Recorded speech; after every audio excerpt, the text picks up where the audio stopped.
All right, guys, we have some breaking news. Breaking news. It broke about an hour ago. I was kind of busy in other meetings for my day job because, yes, I have to have a day job because YouTube just does not pay all the bills. So I have to do other stuff too. But what I wanted to bring you guys is that there is breaking news. It looks like the whole entire scary ghost gun rule is going up to the Supreme Court. SCOTUS this morning has granted cert to the DOJ. They're appealing the Fifth Circuit decision on in the Vanderstock case, which is the frames and receiver case, which was out of Texas, filed by 80% Arms and a few others, including our friends JSD Supply. And I talked to some people involved, and they are very excited, and they are hoping that it's a good thing. Remember, if this gets knocked down, it's going to knock down a bunch of other rules, and it probably is going to send a shot across the bow of the ATF with other types of rules. So, yeah, that is what is going on. Vanderstock will be heard by the Supreme Court. A writ of certiorari was issued. They filed for the DOJ is the one to file for a writ.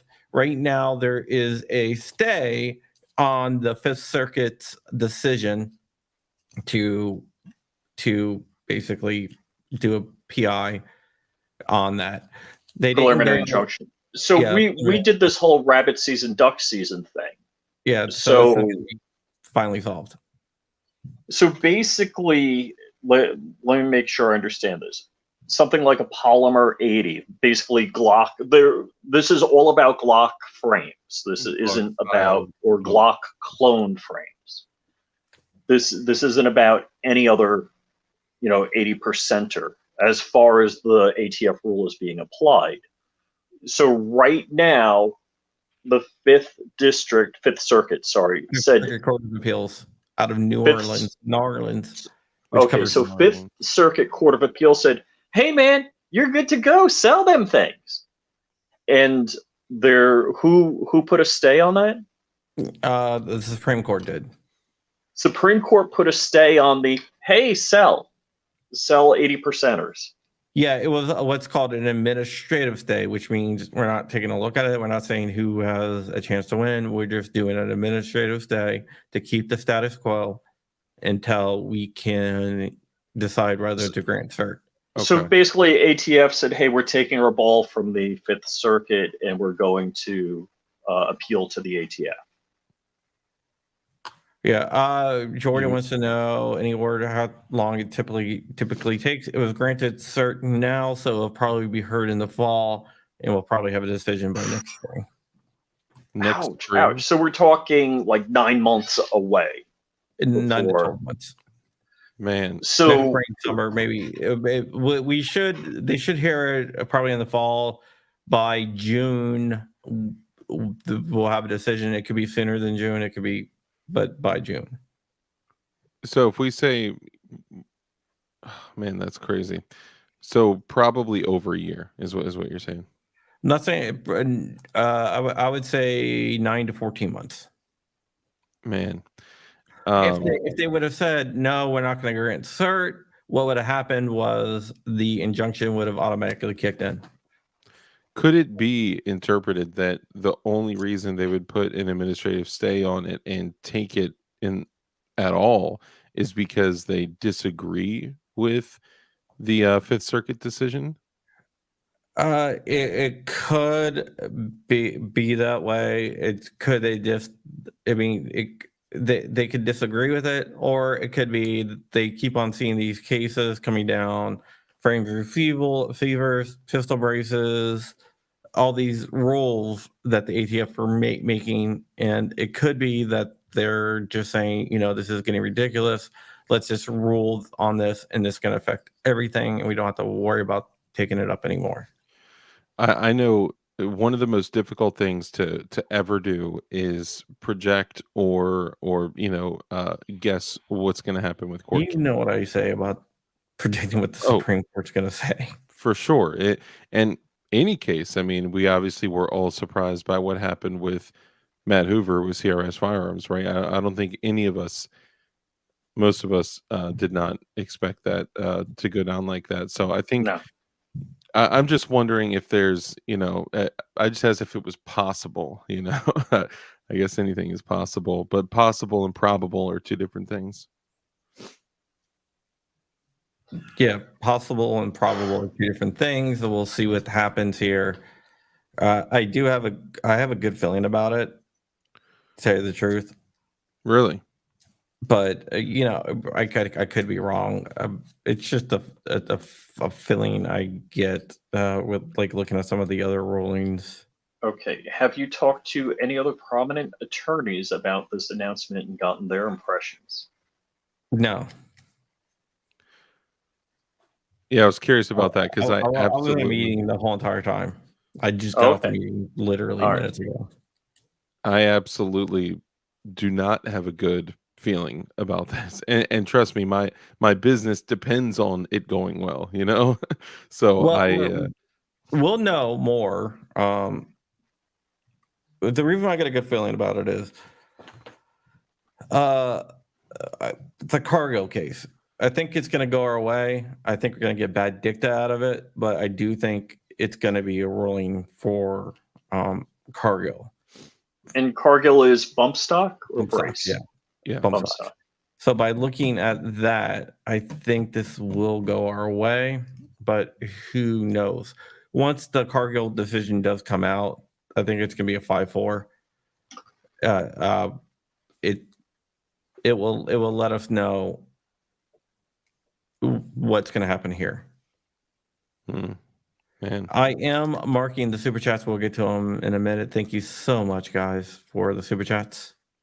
I wonder, I'm curious when everyone in the country that thinks like Gus is just going to stand up and say, no, you're not allowed to make your ridiculous rules into law without any legislation or any act of Congress. And we're going to stand up and dress in full kit and flood through the cities and say, you're not allowed. Let me get a few of these knocked out here. Yeah. Baptism Fire, thank you for the 1 month membership. He says, hope everyone is well. I hope you are doing well too. Great looking beard there. So for the real quick, for the people that don't know, Baptized in Fire is John Rice. John Rice was the member of he's a viewer of all of ours, obviously. That's John Rice? Oh. That's John Rice. His house burned down, and we were able to fundraise and help him. And clearly, he's had a shift, a lot of things change in his life, and now he's going by Baptized in Fire. And man, just shout out to you for having just such a positive attitude and doing what you're doing to Right. It would have been better for everyone if the Supreme Court rejected taking it up and left the Fifth Circuit decision stand. Yeah, I can see what you're saying there. I mean, it could be better in the long run. This for the short term, it definitely would have been better. But for the long run, this might actually be the Supreme Court shooting a shot across the bow of the ETF. which might prevent other stuff in the future. So it depends on how you actually look at it. Yeah. You I was know, thinking the same thing. That could be for the short term, could go in our favor and could get businesses back into, cranking out some product. But if the Supreme Court does land in our favor, it could be huge, even maybe for states that it could be huge. That's what I'm saying. okay. And again, politically incorrect mechanic with another $5 super chat. I 100% appreciate that. He says, hopefully the attorneys do much better arguing the case for homemade firearms than they did bump stock. That was painful. You got to remember the people, they're going to be like FPC lawyers, SAF lawyers, so they're going to be better than the bump stock thing. That wasn't brought by a gun group, so it's not like they really understand firearms. The attorneys that are going to be arguing this do understand firearms. They're good attorneys, and they specialize. That's all they do is firearms cases. Mm. So I think we're going to see a little better arguments, but even with the arguments, I still think we're going to pull out a victory in Cargill. That would be excellent. Ooh, Saul to Paul. That's a dope username. The ruling in Cargill will probably be out in the fall. Okay, so we're looking at Yes. fall for Cargill, which is the bump stocks, and tax stamp time, OG tax stamp time, 9 to 14 months for frames and receivers. So we'll see what happens here, but it could be a good thing. It could be a bad thing. We'll just have to wait and see. Yeah, I mean, I kind of got a chill. I'm like, it could be, frick yeah, we're all dancing in the street, or it could be, oh geez. Yeah, it will be no. I'm just. It's not going to be anywhere in between. It is going to be exceptional or exceptionally bad. Yeah. I don't think it's going to land anywhere in between because they put that stay on it for a reason, in my opinion. And I am by no means any type of like. Clearly, if y'all watch any of my content, I am not an attorney. I think for them to put the stay on the administrative stay on it, and for them to take the case, there's got to be a reason, and I think it's going to go either really great or really bad. Don't read too much into the administrative stay. I know. I'm trying not to. Do not read too much into the administrative stay. They probably did that, and they did it as an administrative stay, so it didn't impact like, they're thinking of going in this direction or this direction, or they probably just said, okay, this is getting out of control. This needs to stop, but we don't want to say that it's going to go in this person's direction or in this person's direction. So let's just put an administrative stay on it. Let's come to a final consensus on it. And Alito issued the stay. And Alito is definitely going to rule against the ATF. I have no doubt in my mind about that. Yeah. So that's why you cannot read. Alito's pretty based, right? Yeah. What was going to happen is that if he didn't put the stay on, it probably they would have all then went to one of the liberal justices that would have done more damage. So don't worry too much about the stay. Yeah. Okay. I mean, the stay it's procedural. I still will say that none of us ever know anything about what's going to happen in the court, especially SCOTUS. But yeah, I'm eager for all of these companies to get back into business, to get back into selling privately manufactured precursor parts for people to build modern firearms in the privacy of their own home with zero governmental overreach. If that's the way this goes. Yeah, so we'll have to say, but this is a C. But this is a big deal, and I think this is going to be something that is going to have rippling effects either way. If SCOTUS rules against this, basically all these new rules that the ATF is trying to do, or is, it's going to be dead. If it's not already dead by then, we're gonna know. We're gonna know when Cargill comes out whether which way this case is going to go. AZ, you heard that. And shout out the Road to Serfdom says, why are you still pretending we have a government? Look, I once was in a place that that dark and that black pilled too, until I saw us actually making some forward movement. My question to you would be this: why do you think people of opposing beliefs from ours had gotten so far with legislation, with rules and laws? Because they fight, and because they, I'm just saying there's a chance, okay? They want you to be apathetic, is what they want. Yes, they want you to give up. They want you to say, well, all we have left to do is start lobbing some 5.56 rounds. Like, they want to provoke violence. They want, in my opinion, I'm not speaking for everyone's channel here. I think that don't abandon all hope, ye who enter. Yeah, I mean, we got to stay civil and avoid kinetic action. That's a big deal. Like, we got to work through the legislative process on these things. We've got some great voices. We got some great organizations fighting for us, and like this lawsuit in particular, JSD is also there, and GOA supporting JSD on this, right? No, this is FBC JSD. What JSD did is they did what is called a motion to intervene. They weren't originally part of the case, but they filed a motion to intervene in the case, and that was done by JSD.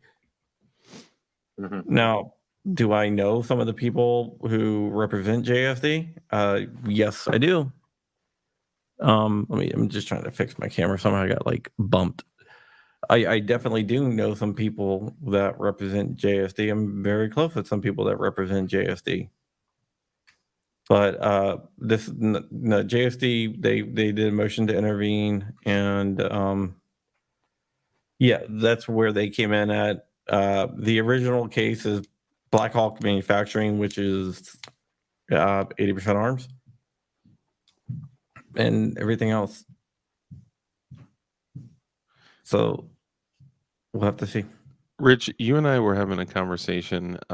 Someone else said, but why? Jennifer Vanderstock, Firearms Policy Coalition. There you go. So OMG Rob says, but why? We all know where it will eventually lead. What's the point of keeping this charade going? How long was it that the founding fathers lived under tyranny before they finally said? Like 70 years. Yeah, it's about 70 years. Yeah, that's. And they tried every single possible way, and then they finally said, "Hey, you know what? We'll shoot you in the face." But that wasn't their first response, and I think a lot of people get confused when they look at. I would look respectfully. I would say this: what have you personally done to act as an activist? Okay, people of opposing beliefs, their life is activism, right? So inspect what that's you've because done. they don't have a job. They can spend their whole life showing up at places in public. Yeah, and they may even be funded by some of these political opposition places. I don't mean to get all crazy on this. I'm just saying that it. I would take an inventory of your own actions and see if what you had done prior to a situation. Everyone wants to talk about like, oh, we need to, do this and that, whatever, react violently, which I believe is what they want. And I would never, and I don't think any of us would ever call to violence, make a call to violence. What I'm saying is, if you can look your children in the face and say that you did absolutely every single possible thing in your power to avoid something like that, then feel free to take that next step. But If you can't, then you can't. Sorry, I know we didn't get into this for this conversation. I'm Yeah. just saying. So I just saw Dave, AR Chief Dave, jump in here, and he's asking, "Hey, what's going on?" And basically, the Supreme Court granted certiorari to the frame and A receiver. writ of certiorari. Yeah, Yes. that. A writ. A writ of cert. They got cert. Mhm. Basically. So that means the Supreme Court will hear the case, but that's probably not going to be until the fall, and we probably won't hear anything about it until spring of next year or June. What the steps is when they lost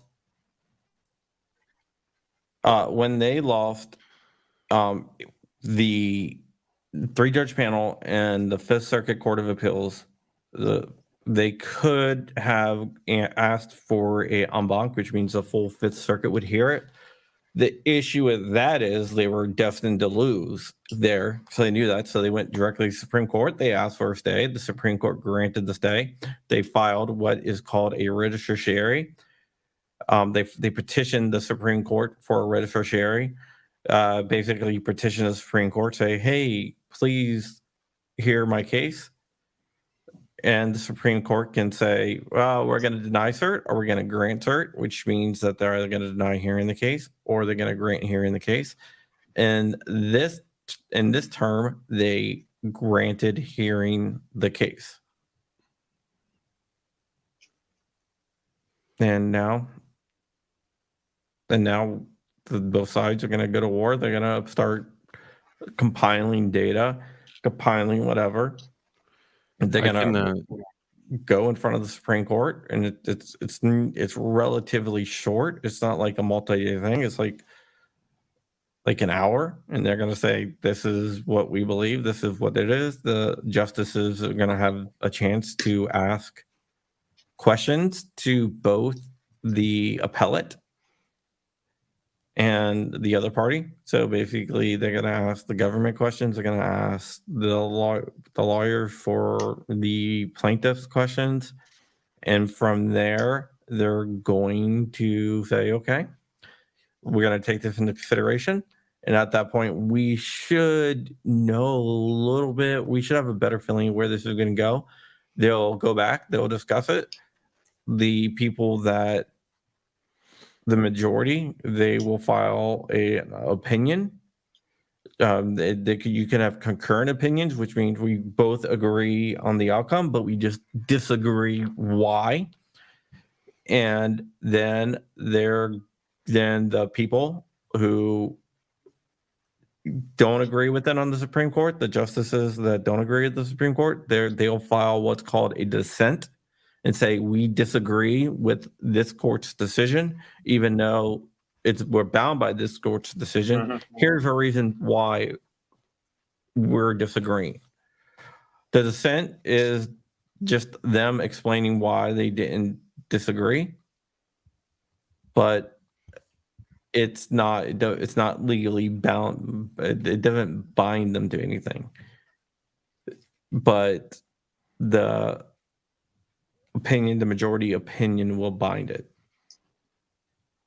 I cannot wait to start hearing some of the oral arguments from if it's anything like the cargo, bump stock case. It's most of us are going to be sitting back like, what?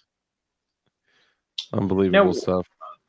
Real quick, shout out the to more Beta Prince. Dark not getting crazy equals still crazy, and Dark is just playing devil's advocate. Yes, and let's be honest, I'm also ready to get it popping. I'm just kidding. Sorry, go ahead. so when the ATF published this rule, the frame and receiver rule, didn't they say like, "Oh, we're just clarifying something that always has existed"? Was that the language they used? We misinterpreted the rule ourselves. Oh, the ATF is like, "My bad." Yeah. There is something that is definitely interesting here.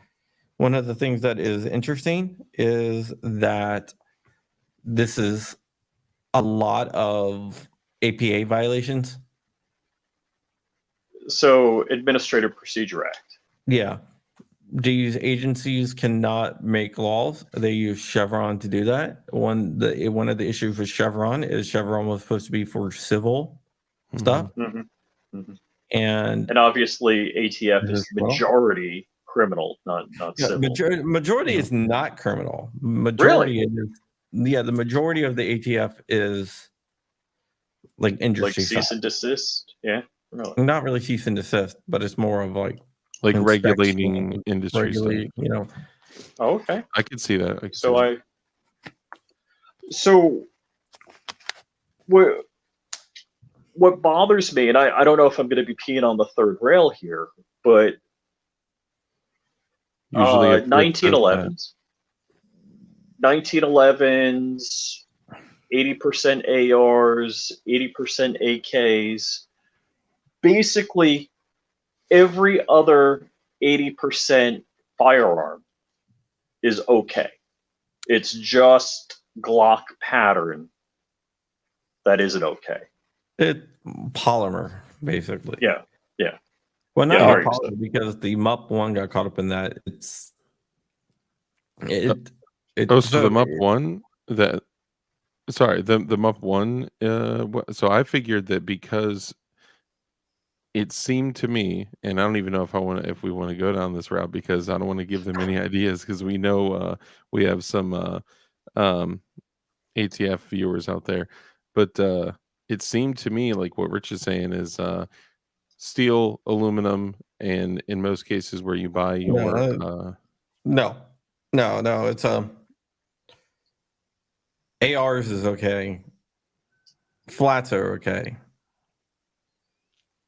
I mean, MUPs would be the closest thing to flats I could Right. imagine.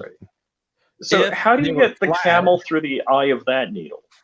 If Yeah. they were flat, but they're shaped, so you just bend some edges, Yeah. Now, if they're flat and you had to bend them into that, then I think they would be okay. It depends on what your definition of is. Oh.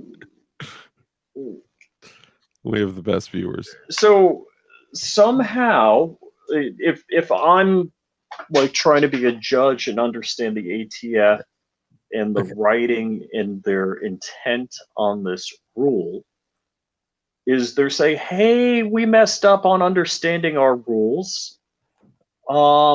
This rule prohibits plasticky guns, but any other gun is okay. Okay, what I do want to address this right here. Yeah. We won the West Virginia versus EPA Which was the Chevron.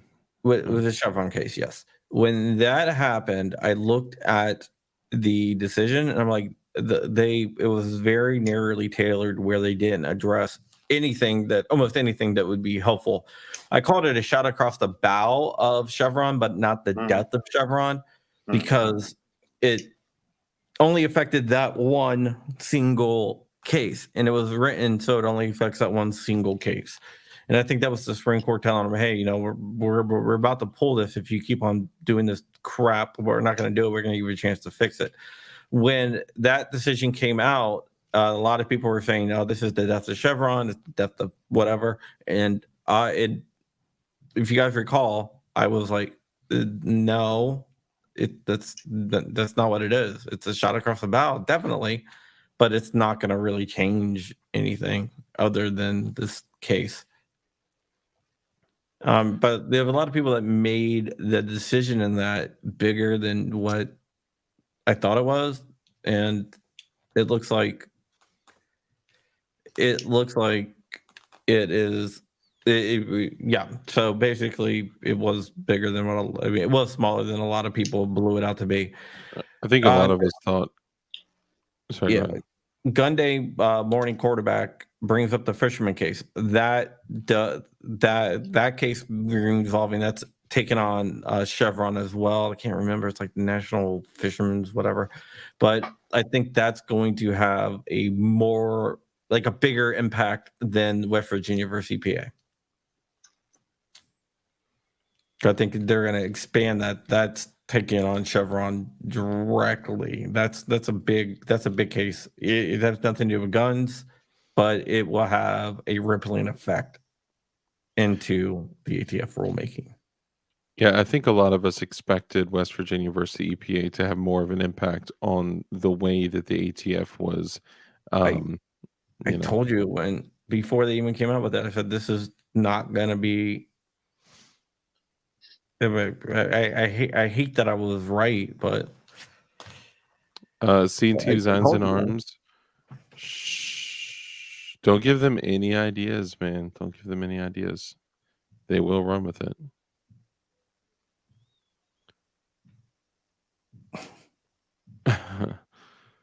You don't read that. I'm not doing anything. I'm not.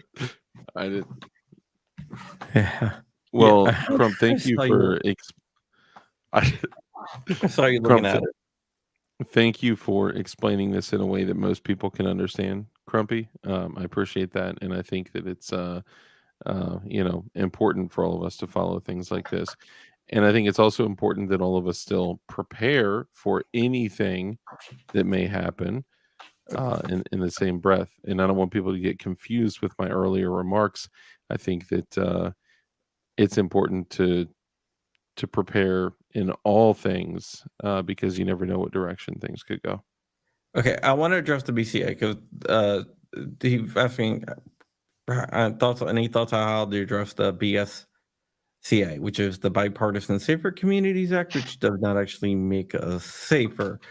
And the reason why that's going to have to take an act of Congress to overturn, or some provisions currently being challenged in court. The quickest way for Congress to overturn it, I don't see them doing that. The provisions being overturned in court, I see that happening, but that's going to be a little bit down the road. You have McRory versus ATF in Texas, which is a GOA case, and Rob is arguing that Rob is actually reading the briefs. Steven's arguing that, and there's some Keely Flores who worked for JM4 Tactical is on that case too.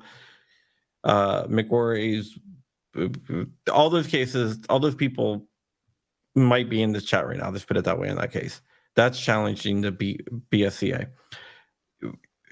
What gives me the feeling that the ATF knows that they're probably going to lose this case is because when they did the new, business of selling firearms, they said, hey, we're not using the Administrative Procedures Act. We are using the